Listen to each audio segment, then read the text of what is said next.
ஜாக்டோ ஜியோ போராட்டத்தால் 48,000 ஆசிரியர்கள் பணிக்கு செல்லவில்லை. தொடக்க கல்வித்துறையின் கீழ் 2,779 பள்ளிகள் செயல்படவில்லை என தகவல்.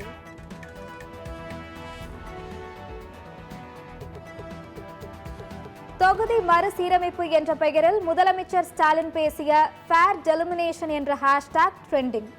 எக்ஸ் தளத்தில் தேசிய அளவில் முதலிடம்.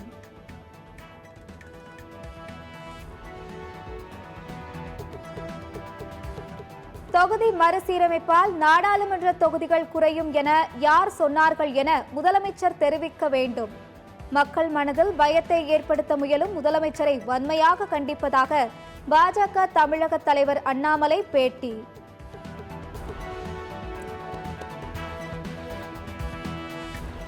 மத்திய அமைச்சர் அமித்ஷா வருகையை கண்டித்து தந்தை பெரியார் திராவிடர் கழகம், விடுதலை சிறுத்தைகள் கருப்பு கொடி போராட்டம். கெட் அவுட் அமித்ஷா என்ற பதாகைகளுடன் கோஷங்கள் எழுப்பியதால் பரபரப்பு.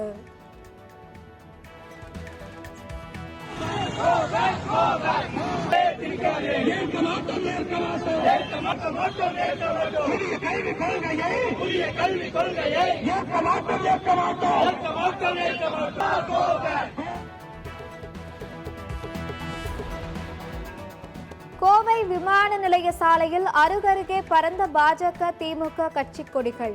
பல்வேறு பகுதிகளில் கொடி பறந்ததால் ஆச்சரியத்துடன் பார்த்தபடி சென்ற மக்கள்.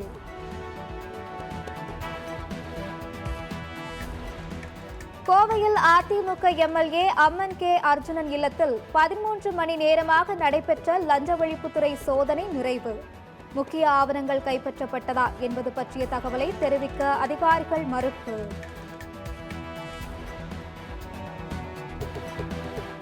மதுரையின் பல்வேறு பகுதிகளில் அரை மணி நேரம் பெய்த மழைக்கே சாலைகளில் தேங்கிய மழைநீர். மாநகரின் பல்வேறு பகுதிகளில் போக்குவரத்து நெரிசலால் வாகன ஓட்டிகள் அவதி.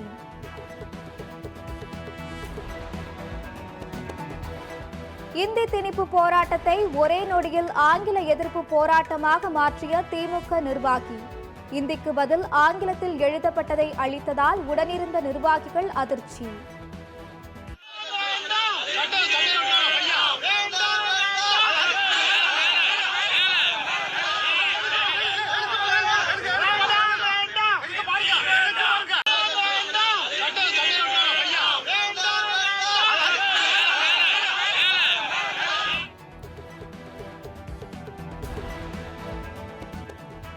கள்ளக்குறிச்சியில் தனியார் பள்ளி மாணவர்கள் இருசக்கர வாகனத்தை ஓட்டி செல்லும் அதிர்ச்சி காட்சி.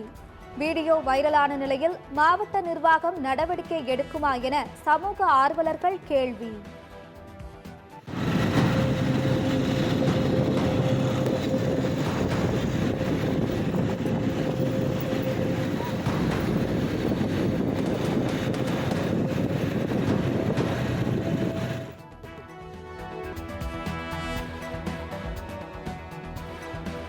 இலங்கை கடற்படையால் கைது செய்யப்பட்ட மீனவர்கள் அவர்களின் படகுகளை விடுவிக்க வலியுறுத்தி வரும் 28ஆம் தேதி முதல் உண்ணாவிரதம். காலவரையற்ற வேலை நிறுத்தத்தில் ஈடுபட்டுள்ள மீனவர்கள் உண்ணாவிரதம் போராட்டம் அறிவிப்பு.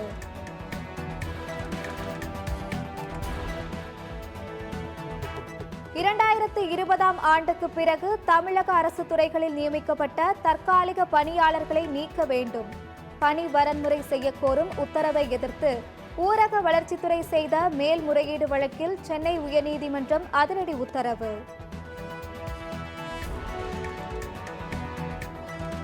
தற்காலிக பணியாளர்களை நியமனம் செய்தவர்களுக்கு எதிராக ஒழுங்கு நடவடிக்கை எடுக்க வேண்டும். மார்ச் 17ஆம் தேதிக்குள் அறிக்கை தாக்கல் செய்யவும் தமிழக அரசுக்கு உத்தரவு.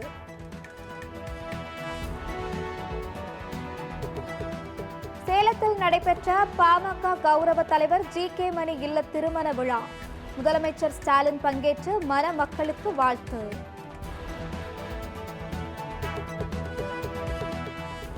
சென்னை டைடல் பார்க் சந்திப்பில் அமைக்கப்பட்டுள்ள யூ வடிவ மேம்பாலத்தை திறந்து வைத்தார் துணை முதலமைச்சர் உதயநிதி. 510 மீட்டர் நீளம், 8.50 அகலம் கொண்ட யூ வடிவ மேம்பாலம் திறப்பு. தமிழக வெற்றிக் கழகத்தின் 2ஆம் ஆண்டு தொடக்க விழா நடைபெறவுள்ள ரிசார்ட்டின் முன் சர்வீஸ் சாலையில் வைக்கப்பட்ட பேரிகார்டுகள் அகற்றம். பொதுமக்களுக்கு இடையூறாக மீண்டும் பேரிகார்டுகள் வைக்கப்பட்டால் வழக்கு போடப்படும் என காவல்துறை எச்சரிக்கை.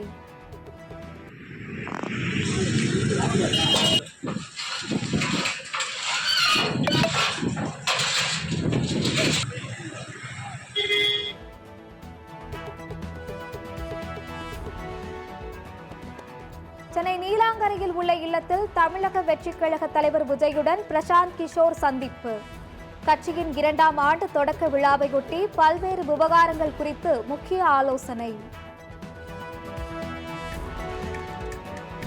தமிழக வெற்றிக் கழக 2வது ஆண்டு தொடக்க விழாவில் பங்கேற்க சென்னை வந்தார் தேர்தல் வியூக வகுப்பாளர் பிரசாந்த் கிஷோர். நாளை விஜயுடன் முக்கிய பேச்சுவார்த்தை நடத்தப்படலாம் என தகவல்.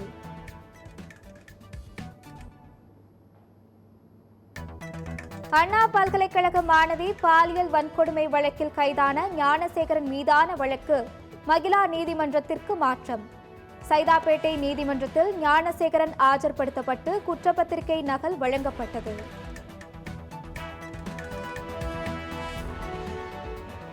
சாத்தான்குளம் தந்தை மகன் கொலை வழக்கில் காவலர் ரகு கணேஷ் ஜாமீன் கோரி வழக்கு. சிபிஐ தரப்பில் பதில் மனு தாக்கல் செய்ய உயர்நீதிமன்ற மதுரை அமர்வு உத்தரவு.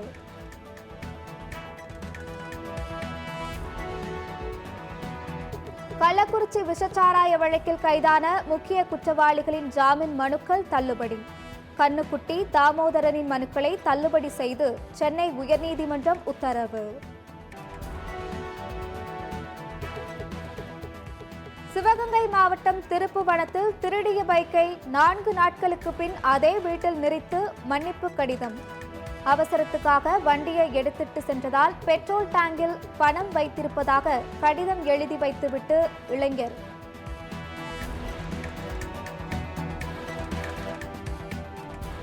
சென்னை மாநகராட்சி இணையவழி சேவை வெள்ளிக்கிழமை இரவு முதல் ஞாயிற்றுக்கிழமை இரவு இயங்காது. பராமரிப்பு பணி காரணமாக 2 நாட்களுக்கு சேவை நிறுத்தப்படுவதாக அதிகாரப்பூர்வ அறிவிப்பு.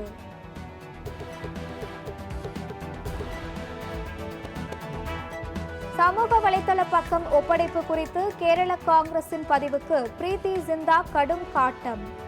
விளக்கத்திற்கு நன்றி, தவறு செய்திருந்தால் ஏற்றுக்கொள்கிறோம் என கேரள காங்கிரஸ் பதில்.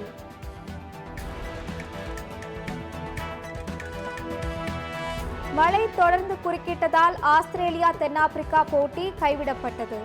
டாஸ் போடாமலேயே நிறுத்தப்பட்டதால் இரு அணிகளுக்கும் தலா 1 புள்ளி.